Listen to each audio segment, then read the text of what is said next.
പ്രിയപ്പെട്ട സുഹൃത്തുക്കളെ, കഫമരുന്നുകൾ കഴിച്ച് ആരോഗ്യം അപകടത്തിലായ 3 കുട്ടികളെ ഞാൻ കഴിഞ്ഞ ദിവസം കണ്ടു.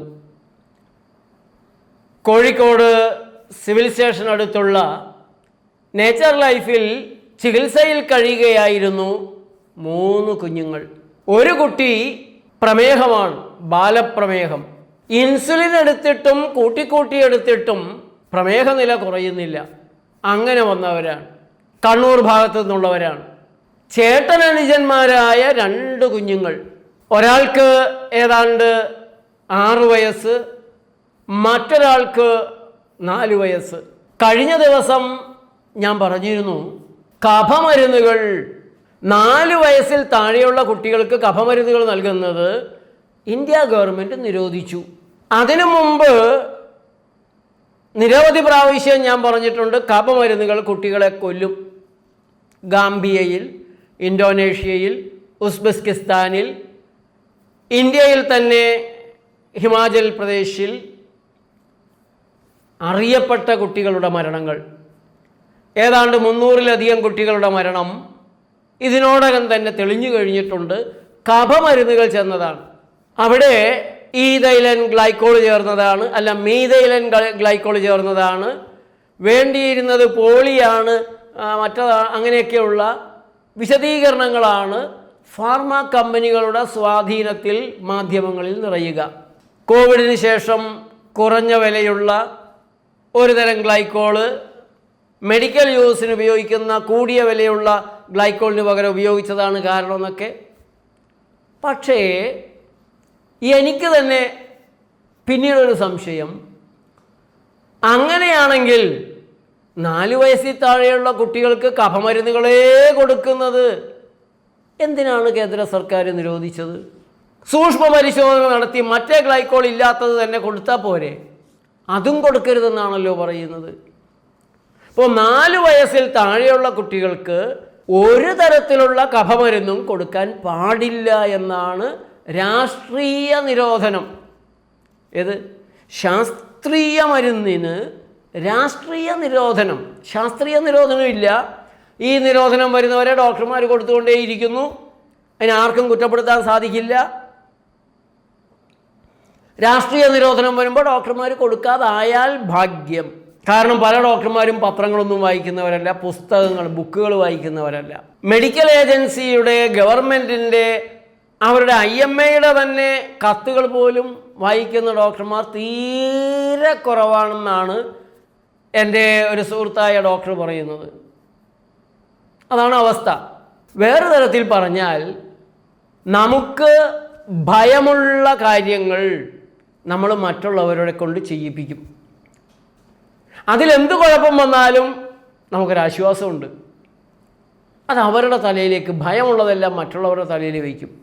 അതുകൊണ്ട് നമ്മുടെ കുഞ്ഞിനൊരു രോഗം വന്നാലും നമുക്കൊരു രോഗം വന്നാലും ഭയമുള്ളവർ അതാരുടെയെങ്കിലും, ഏതെങ്കിലും ആശുപത്രിക്കാരുടെ, ഡോക്ടർമാരുടെയൊക്കെ തലയിൽ കൊണ്ടുപോയി വയ്ക്കും. അപ്പോൾ ഇവിടെ കഫമരുന്നുകൾ കുട്ടികളെ കൊല്ലുമെന്ന് പറയുമ്പോൾ അത് 4 വയസ്സിൻ്റെ ആ 365, 365 ഇതങ്ങ് കഴിഞ്ഞ് 6-ാമത്തെ ദിവസം വന്നാൽ, +1 വന്നാൽ കൊല്ലില്ല. 1 മാസം കഴിഞ്ഞാൽ കൊല്ലില്ല. 4.5 വയസ്സ്, 5 വയസ്സായാൽ ഒട്ടും കൊല്ലില്ല. അങ്ങനെയാണോ? ഒരു കുഴപ്പമുണ്ടാക്കില്ലെന്നാണോ? 4 വയസ്സിൽ താഴെയുള്ള കുട്ടികൾക്ക് കഫത്തിൻ്റെ അസുഖം വന്നാൽ പിന്നെ എന്നാ ചെയ്യണം? അതിന് മറുപടിയില്ല.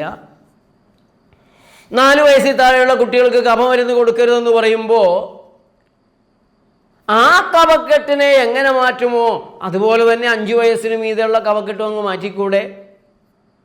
ഇങ്ങനെയുള്ള കുറച്ച് ചോദ്യങ്ങൾ ഒരു ഭാഗത്ത്. രണ്ടാമതൊരു ഭാഗത്ത്, എങ്ങനെയാണ് ഈ കഫക്കെട്ട് ഉണ്ടാകുന്നത്? മൂന്നാമതൊരു ഭാഗത്ത്, കുട്ടിയെ കൊല്ലാതെ എങ്ങനെയാണ് കഫത്തെ ഇല്ലായ്മ ചെയ്യുക, കഫക്കെട്ട് മാറ്റുക? അതിൻ്റെ സുരക്ഷിതമായ വഴികൾ എന്തൊക്കെയാണ്? ആരോഗ്യകരമായ വഴികൾ എന്തൊക്കെയാണ്? ഈ കാര്യങ്ങളാണ് ഇന്ന് എനിക്ക് നിങ്ങളോട് പറയാനുള്ളത്. ഞാൻ ആദ്യം പറഞ്ഞ കുട്ടിക്ക് ബാലപ്രമേഹമാണ് പിടിപെട്ടത്. 3.5 വയസ്സുള്ളപ്പോൾ കഫക്കെട്ടിന് നന്നായിട്ട് മരുന്ന് കൊടുത്തു. 3 മാസം കഴിഞ്ഞപ്പോൾ കുട്ടിക്ക് ഷുഗർ വളരെ കൂടി ബോധം കെട്ടു വീണു. ആശുപത്രി കൊണ്ടുപോയി. അങ്ങനെയാണ് ആ മാതാപിതാക്കൾ തങ്ങളുടെ പൊന്നോമന പുത്രിക്ക് പ്രമേഹം പിടിപെട്ടിരിക്കുന്നു എന്ന് തിരിച്ചറിയുന്നത്. അത് ഈ കഫമരുന്ന് കൊടുത്തതാണെന്ന് അവരറിയുന്നില്ല, അവരോടാരും പറഞ്ഞിട്ടില്ല. ഇനിയിപ്പോൾ എന്നോട് വന്നിട്ട് കൃത്യമായിട്ട് ശാസ്ത്രീയമായി നിങ്ങൾ ഏത് നിരീക്ഷണം നടത്തിയിട്ടാണ് അതിൻ്റെ തെളിവെവിടെ, ഈ പറയുന്നതിൻ്റെ തെളിവെവിടെ എന്ന് ചോദിച്ചാൽ അങ്ങനെ കൃത്യമായൊരു തെളിവ് ഹാജരാക്കാൻ എനിക്കും കഴിയില്ല. പക്ഷെ അറിയാം ഇതാണ് സംഗതി. വേറെ ഒരു കുഴപ്പമില്ലാതിരുന്ന നല്ല ആരോഗ്യമുള്ള ഒരു കൊച്ചുകുട്ടി. നമ്മൾ കോറിലേറ്റ് ചെയ്ത് നോക്കുമ്പോൾ കാര്യം ഇതാണ്. ചേട്ടനനുജന്മാരായ 2 കുട്ടികൾ, അവർക്ക് വിട്ടുമാറാത്ത ചുമയാണ്. ചേട്ടനും അതെ, അനുജനും അതെ. രാത്രി അനുജന് ഒട്ടും ഉറക്കമില്ല, ചുമ തന്നെ. അവരോട് ഞാൻ ചോദിച്ച് ചെന്നപ്പോൾ ഈ കുട്ടികൾക്ക് 4 വയസ്സിന് മുമ്പ് തന്നെ കഫക്കെട്ടിനുള്ള മരുന്ന് നന്നായിട്ട് കൊടുത്തിട്ടുണ്ട്. ഈ ഇടവിട്ടുണ്ടായ പനിക്കും മരുന്ന് കൊടുത്തിട്ടുണ്ട്. ഈ 2 കാര്യങ്ങൾക്കാണ് ഈ കുട്ടികൾക്ക് മരുന്ന് കൊടുത്തിട്ടുള്ളത്. ഈ പറഞ്ഞ 3 കുട്ടികൾക്കും വാക്പാപങ്ങൾ അത് പിന്നെ കൊടുക്കാതിരിക്കാൻ പറ്റുമോ? നിർബന്ധിച്ച് എടുപ്പിച്ചിട്ടുണ്ട്. കഫമരുന്നുകൾ കരളിനെ ദുർബലമാക്കും, നമ്മളറിയില്ല. കുട്ടിയുടെ ദഹനശേഷി ഒരു 5 ഡിഗ്രി കുറഞ്ഞാൽ, 10% കുറഞ്ഞാൽ അത് ഈ മരുന്നിൻ്റേതാണെന്നും അറിയില്ല. കുറഞ്ഞിട്ടുണ്ട്, ദഹനശേഷി കുറഞ്ഞിട്ടുണ്ടെന്നും നമുക്ക് മനസ്സിലാവില്ല. ഓരോ കഫക്കെട്ടിനും ഓരോ പനിക്കും നമ്മൾ മരുന്ന് കൊടുക്കുന്നതിലൂടെ കരളിൻ്റെ ബലം, പ്രവർത്തനശേഷി നമ്മൾ കുറയ്ക്കുന്നുണ്ട്. പാൻക്രിയാസിൻ്റെ പ്രവർത്തനശേഷി കുറയ്ക്കുന്നുണ്ട്. വൃക്കയുടെ പ്രവർത്തനശേഷി കുറയ്ക്കുന്നുണ്ട്. കോടാനുകോടി കോശങ്ങളുള്ളത് കൊണ്ടും പുതിയ കോശങ്ങൾ വന്നുകൊണ്ടിരിക്കുന്നത് കൊണ്ടും നമ്മൾ അതറിയാതെ പോകുന്നതാണ്. ഇതാണ് നിങ്ങൾ അടിവരയിട്ട് മനസ്സിലാക്കേണ്ട ഒരു സത്യം. അപ്പോൾ ഇപ്പോൾ തൽക്കാലം ഒരു മരുന്ന് ഉപയോഗിച്ചാലും കുറേ അവയവങ്ങളിൽ നാശം വരുമെങ്കിലും ശരീരം അത് മാറ്റിയെടുക്കില്ലേ എന്നാണ് നിങ്ങൾ ചോദിക്കുന്നതെങ്കിൽ തീർച്ചയായിട്ടും അത് ശരീരം മേക്കപ്പ് ചെയ്യുന്നുണ്ട്. പക്ഷേ ഈ അനാവശ്യ കൊലപാതകത്തിൻ്റെ, കോശക്കൊലപാതകത്തിൻ്റെ ആവശ്യമുണ്ടോ? ശരീരത്തിൻ്റെ ഉള്ളിൽ ഓരോരോ കെമിക്കലുകൾ ഇട്ടുകൊടുത്ത് അനേകം കോശങ്ങളെ ഇല്ലാതാക്കുന്ന, ആമാശയത്തിൽ ഈ കെമിക്കൽ കിടന്ന് അതിൻ്റെ മ്യൂക്കസ് മെംബ്രെയിൻ മഴയത്ത് മണ്ണൊലിച്ചു പോകുന്നത് പോലെ പോകാനിടയാക്കുന്ന ഈ ഏർപ്പാടിനെ ശാസ്ത്രീയമെന്ന് പറയാൻ സാധിക്കില്ല. കാരണം അങ്ങനെ കുഴപ്പങ്ങളില്ലാത്ത പരിഹാരങ്ങൾ ലഭ്യമാണ്. അപകടമില്ലാത്ത രീതികളുള്ളപ്പോൾ അപകടമുള്ളത് ചെയ്യുന്നത് മഠയത്തമാണ്, അശാസ്ത്രീയമാണ്. അപകടങ്ങൾ ഏറ്റവും കുറഞ്ഞതുള്ളപ്പോൾ അത് ചെയ്യുന്നതാണ്, കുറഞ്ഞ അപകടം തിരഞ്ഞെടുക്കുന്നതാണ് വിവേകം. ആ കുറഞ്ഞ അപകടത്തെ പോലും പരിഹരിച്ച് അത് ശുദ്ധി ചെയ്തു തരുന്നതാണ് ശാസ്ത്രത്തിൻ്റെ മിടുക്ക്. അവിടെയാണ് നമുക്ക് ശാസ്ത്രം വേണ്ടത്. അപ്പോൾ ഇവിടെ നമുക്ക് ഈ കഫക്കെട്ട് എന്തുകൊണ്ടുണ്ടാകുന്നു, നിങ്ങളുടേതായ ഒരു അന്വേഷണം നടത്തണം. ആർട്ടിഫിഷ്യൽ ഇൻ്റലിജൻസിനോട് ഈ ചോദ്യങ്ങൾ ചോദിച്ചാൽ ഉത്തരം നിങ്ങൾക്ക് കിട്ടും. ഒഴുക്ക് തടയുമ്പോഴാണ് കെട്ടുണ്ടാവുന്നത്, കെട്ടിക്കിടക്കുന്നത്. അപ്പോൾ കഫമൊഴുക്കിനെ നിങ്ങൾ ഒരു കാരണവശാലും തടയരുത്, തടയാനിടയാകുന്ന കാര്യങ്ങൾ ചെയ്യരുത്. നിങ്ങളുടെ കുട്ടിക്ക് ഒരു ജലദോഷം എന്ന് പറയുന്നത് ഒഴുക്കാണ്. സാധാരണ രീതിയിൽ താഴെ കൂടിയുള്ള ഒഴുക്കുണ്ട്, മലമായിട്ടും മൂത്രമായിട്ടും അഴുക്ക് കളയുകയാണ് ശരീരം. അതിന് തടസ്സം വരുമ്പോഴാണ്, അല്ല എങ്കിൽ അതിലൂടെ പോയാലും തീരാത്ത അഴുക്ക് വരുമ്പോഴാണ് മേലെക്കൂടെ ഒഴുകേണ്ട വെള്ളച്ചാട്ടങ്ങൾ പോലെ കഫത്തിൻ്റെ കുതിച്ചു ചാട്ടം, ചുമയും തുമ്മലും അങ്ങനെയുള്ള ചാട്ടങ്ങളുണ്ടാകുന്നത്. അതിനെ നിങ്ങൾ രോഗങ്ങളായി കരുതരുത്. അത് കഫം കളഞ്ഞ് കൂടുതലായി ഉണ്ടായ കഫം ആന്തരാവയവങ്ങൾക്ക് അവയുടെ നിയമമനുസരിച്ച് താഴെക്കൂടെ കളയേണ്ട രീതിയിൽ കളയാൻ വയ്യാത്ത രീതിയിൽ ഉണ്ടാകുന്ന കഫത്തെ കളയാൻ വേണ്ടിയിട്ടാണ് ജലദോഷമായാലും അതിലെ തുമ്മൽ, ചീറ്റൽ, ചുമ ഇതെല്ലാം ഉണ്ടാക്കുന്നത്. അതിന് തടസ്സമുണ്ടാക്കുന്ന മരുന്ന് പ്രയോഗങ്ങൾ, ആഹാരപ്രയോഗങ്ങൾ, മറ്റ് ജീവിതശൈലികളാണ് കഫക്കെട്ടുണ്ടാക്കുന്നത്. കഫം കെട്ടിക്കിടക്കാനുള്ള ശരീരത്തിൻ്റെ ഇഷ്ടത്തിനെതിരാണത്. ശരീരം സ്വയമേവ ചെയ്യാത്തൊരു കാര്യമാണ്. നിങ്ങൾ തെറ്റായി ഇടപെടാതെ, തെറ്റായ ഭക്ഷണപാനീയങ്ങൾ കഴിക്കാതെ കഫക്കെട്ടുണ്ടാവില്ല. പട്ടിണി കിടക്കുന്ന മനുഷ്യർക്ക് കഫക്കെട്ടുണ്ടാവുമോ? ഭക്ഷണം തീരെ കുറഞ്ഞ കുട്ടികൾക്ക് കഫക്കെട്ട് കണ്ടിട്ടുണ്ടോ? ഞങ്ങൾ ഉപവാസത്തിൻ്റെ മേഖലയിൽ നിരവധി ദൂരം പോയിട്ടുള്ളവരാണ്. എൻ്റെ കാര്യത്തിലാണെങ്കിലും ഞങ്ങളുടെ സുഹൃത്തുക്കളാണെങ്കിലും ഉപവസിക്കാൻ തയ്യാറായി സ്വമേധയാ വരുന്ന രോഗികളുടെ കാര്യത്തിലാണെങ്കിലും ഉപവാസം എടുപ്പിക്കുകയും ഒക്കെ ധാരാളമായി ചെയ്തിട്ടുള്ളവരാണ് നിരവധി വർഷങ്ങളായിട്ട്. ഈ ഉപവാസത്തിൻ്റെ ഘട്ടങ്ങളിൽ ഓരോ ശരീരത്തിലും ഉണ്ടാകുന്ന മാറ്റങ്ങൾ സ്വയം അനുഭവിച്ചും നിരീക്ഷിച്ചും പഠിച്ചും പരീക്ഷിച്ചും ഒക്കെ നന്നായി ബോധ്യപ്പെട്ടിട്ടുണ്ട്. ഏതൊരാളുടെയും ഉപവാസത്തിൻ്റെ ആദ്യ ദിവസങ്ങളിൽ പതുക്കെ കഫമിളകി വരുന്നതും അത് ചുമച്ചും ജലദോഷമായിട്ടൊക്കെ പോയിത്തീരുന്നതും ചിലപ്പോൾ ഛർദി ഉണ്ടാകുന്നതും തൊണ്ട പൊട്ടുന്ന രീതിയിൽ, പൊള്ളുന്ന രീതിയിലുള്ള തീവെള്ളം പുറത്തേക്ക് പോകുന്നത് ഇതൊരു ഭാഗ്യമാണ്. ഇത്രയ്ക്ക് പൊള്ളുന്ന സാധനങ്ങളൊക്കെ വയറ്റിൽ കിടന്നാൽ അത് ദേഹത്തിൻ്റെ പല ഭാഗങ്ങളിലേക്കും അവയവങ്ങളിലേക്കും കോശങ്ങളിലേക്കും ചെന്നാൽ ആ ശരീരത്തിൻ്റെ കാര്യം കഷ്ടമല്ലേ ഏതാനും നാളുകൾക്കുള്ളിൽ.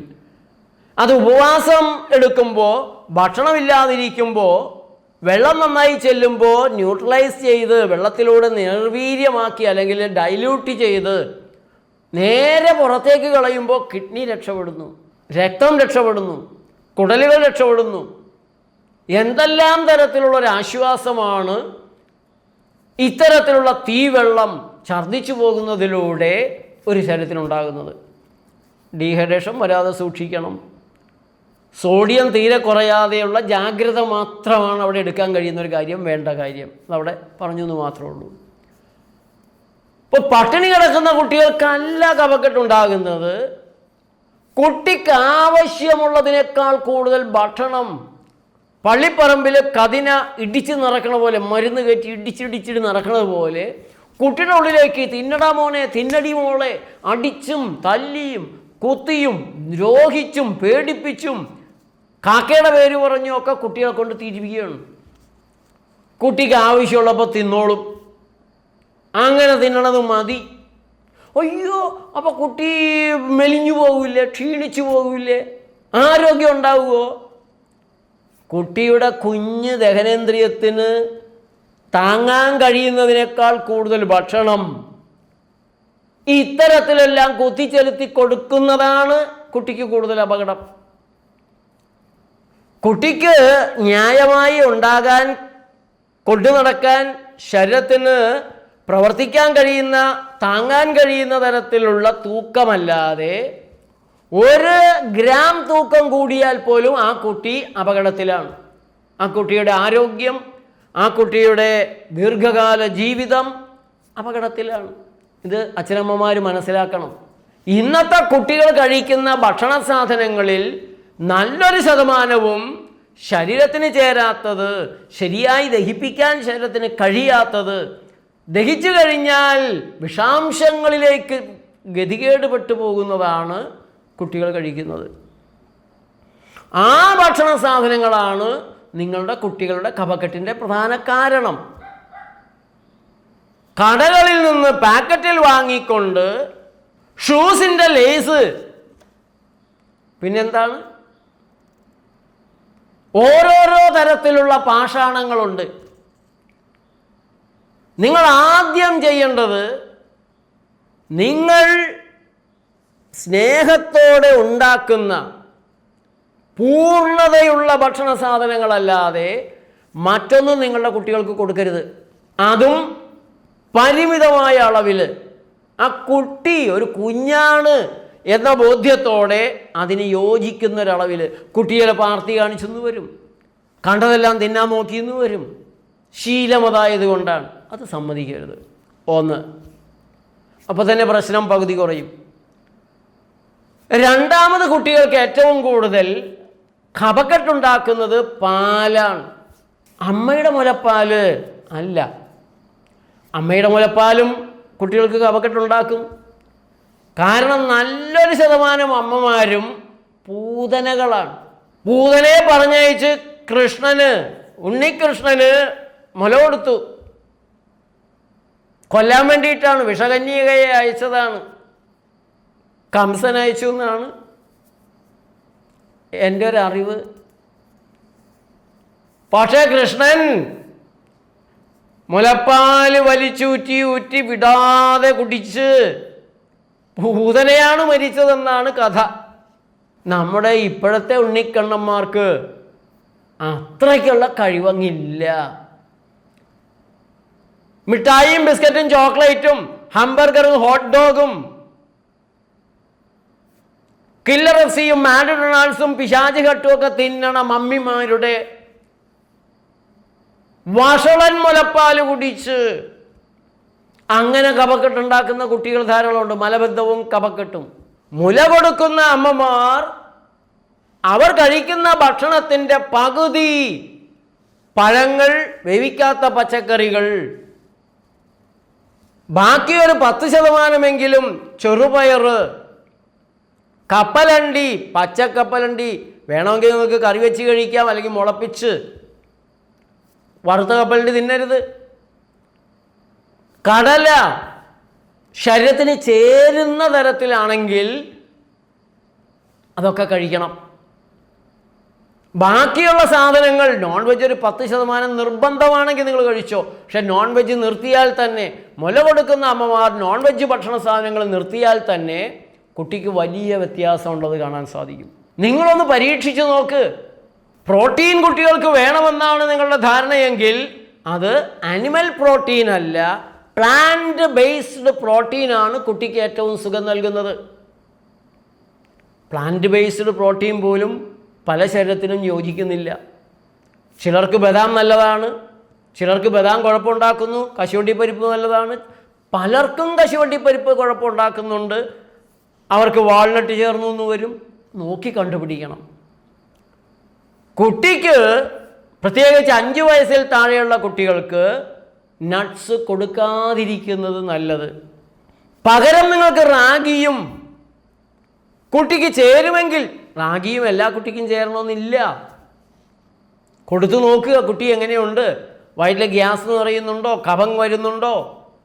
ആ കുട്ടിയുടെ ശരീരത്തിന് ചേരുന്ന ഭക്ഷണം, പ്രകൃതി ഭക്ഷണമാണെന്ന് പോലും പറഞ്ഞിട്ട് കാര്യമില്ല, അതിലും ആ കുട്ടിക്ക് ചേരാത്തതുണ്ടാവും. പഴങ്ങളിൽ പോലും എല്ലാ പഴങ്ങളും എല്ലാവർക്കും എല്ലാ കുട്ടികൾക്കും ചേരണമെന്നില്ല, നന്നാവണമെന്നില്ല. അപ്പോഴാണോ പിന്നെ കണ്ണി കണ്ട ജന്തുക്കളുടെ ശവശരീരം എടുത്തിട്ട് ഭക്ഷണമാക്കി കൊടുത്താൽ. ഇപ്പോൾ വളരെ ജാഗ്രതയോടെ അമ്മമാർ കുഞ്ഞുങ്ങളുടെ വീട്ടിലുള്ള എല്ലാവരുടെയും ശരീരപ്രകൃതി നോക്കിയിട്ട് ആഹാര സാധനങ്ങൾ വേണ്ടതുപോലെ വേണ്ട ശരീരങ്ങൾക്ക് കൊടുക്കാനുള്ള അറിവ് നേടണം. ഒരമ്മ, അച്ഛൻ അതെല്ലാം നേടണം. പാലാണ് ഏറ്റവും കൂടുതൽ ഫുഡ് ഇൻടോളറൻസ്, ഫുഡ് അലർജി ഉണ്ടാക്കുന്നതായി ഞങ്ങൾ കണ്ടുവരുന്നത്. ഞങ്ങൾ അപൂർവമായി നടത്തുന്ന ലാബ് ടെസ്റ്റുകളിലും പാലാണ് പൊതുവെ കുഴപ്പം ആളുകൾക്കുണ്ടാക്കുന്നത്. മറ്റൊന്നാണ് ഈ കുട്ടികൾക്ക് കൊടുക്കുന്ന ചായയും കാപ്പിയും. നിങ്ങൾ മുതിർന്നവർ വഷളായി കഴിഞ്ഞു, നിർത്താൻ നിങ്ങൾക്കും പ്രയാസമായിരിക്കും. നിർത്തിയാൽ തലവേദന വരും.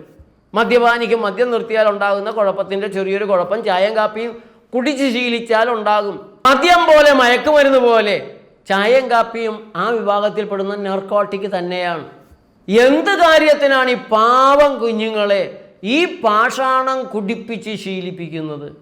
അതിനു പകരം അവർക്ക് ക്യാരറ്റ് ജ്യൂസോ ഫ്രൂട്ട് ജ്യൂസോ മറ്റു വെജിറ്റബിൾ ജ്യൂസൊക്കെ കൊടുത്താൽ പോരെ? പച്ചവെള്ളം കൊടുത്താൽ പോരെ? അല്ലെങ്കിൽ കരിക്കും വെള്ളം ആയിക്കോട്ടെ, അല്ല നല്ല കഞ്ഞിവെള്ളം ഉണ്ടെങ്കിൽ അത് കൊടുക്ക്. കൃത്രിമമായ അനാവശ്യങ്ങളായ സാധനങ്ങൾ ഒഴിവാക്കി നോക്കണം. ഭക്ഷണത്തിൽ കഫം കൂട്ടുന്നവയുണ്ട്, കുറയ്ക്കുന്നവയുമുണ്ട്, ന്യൂട്രലായി പോകുന്നവയൊക്കെ ഉണ്ട് എന്ന് നിങ്ങൾ തിരിച്ചറിയണം. ഹിസ്റ്റമിൻ കൂടുതലുള്ള ഭക്ഷണ സാധനങ്ങൾ ഒഴിവാക്കണം. കൃത്രിമമായ മധുരങ്ങളാണ് അടുത്തൊരാപത്ത്. നിങ്ങൾക്ക് പഴത്തിൻ്റെ മധുരം എത്ര വേണമെങ്കിലും കുട്ടികൾക്ക് കൊടുക്കാം. ഒരു പരിധി കഴിഞ്ഞാൽ മധുരമുള്ള പഴമൊന്നും കുട്ടികൾ കഴിക്കില്ല. പക്ഷെ പഞ്ചസാര കൊടുത്താൽ അങ്ങനെയല്ല. പഞ്ചസാര ചേർന്ന മിഠായി, ബേക്കറി സാധനങ്ങളൊക്കെ കുട്ടികൾ തിന്നുകൊണ്ടേയിരിക്കും. വയറ് നിറഞ്ഞാലും അവർ തിന്നും. കൃത്രിമമായ മധുരം, ശർക്കര തുടങ്ങി പഞ്ചസാര, സാക്കറിൻ, അസ്പർട്ടം തുടങ്ങിയ പാഷാണങ്ങൾ ശരീരത്തിന് ഇതെല്ലാം വിഷമാണ്. നിങ്ങൾക്കതിനെ വിഷമായിട്ട് കണക്കാക്കാൻ പ്രയാസമായിരിക്കാം. ശരീരം അതിനെ വിഷഭാഗത്താണ് കണക്കാക്കുന്നത്. ഒരു തരി പഞ്ചസാര ഉള്ളിൽ ചെന്നാൽ ആ സാധനം നിങ്ങൾക്ക് ഇൻഫ്ലമേഷൻ ഉണ്ടാക്കും, കുട്ടികൾക്ക് പ്രത്യേകിച്ചും. ആ ഇൻഫ്ലമേറ്ററിയായ ഭക്ഷണ സാധനങ്ങളാണ് ഈ കഫക്കെട്ടിനും പനിക്കുമെല്ലാം കാരണമാകുന്നത്. ഒറ്റ ദിവസം കൊണ്ടല്ല, 10 ദിവസം കൊണ്ടുമല്ല, നിങ്ങളറിയാതെ അക്യുമുലേറ്റ് ചെയ്ത് മാസങ്ങൾ കൊണ്ടാണ്. അതിന് നിങ്ങൾ മരുന്നിന് പോയി ഇല്ലാത്ത ദ്രോഹം ചെയ്ത് ശരീരത്തിൻ്റെ കഫം കളയുന്ന പ്രവർത്തനങ്ങളെല്ലാം മരവിപ്പിക്കുന്ന, ബ്ലോക്ക് ചെയ്യുന്ന, ഇൻഹിബിറ്റ് ചെയ്യുന്ന മരുന്ന് മണ്ടത്തരം ചെയ്യരുത്. വീടുകളിലിരിക്കുന്ന അയഡിനുപ്പ് കുട്ടികളോട് ചെയ്യുന്ന ദ്രോഹം ചില്ലറയൊന്നുമല്ല. സ്ത്രീകൾക്ക് മൊത്തം തൈറോയിഡ് രോഗമാക്കി. പുരുഷന്മാർക്ക് പിന്നെ വലിയ കുഴപ്പമൊന്നുമില്ല, ഇമ്പോർട്ടൻസിയാണ് ഉണ്ടാകുന്നത്. പാക്കറ്റ് ഭക്ഷണ സാധനങ്ങളിലെ dough conditioner, invert syrup, acid regulator, പ്രിസർവേറ്റീവുകൾ ഇതെല്ലാം കഫങ്ങൾ ഉണ്ടാക്കുന്നവയാണ്.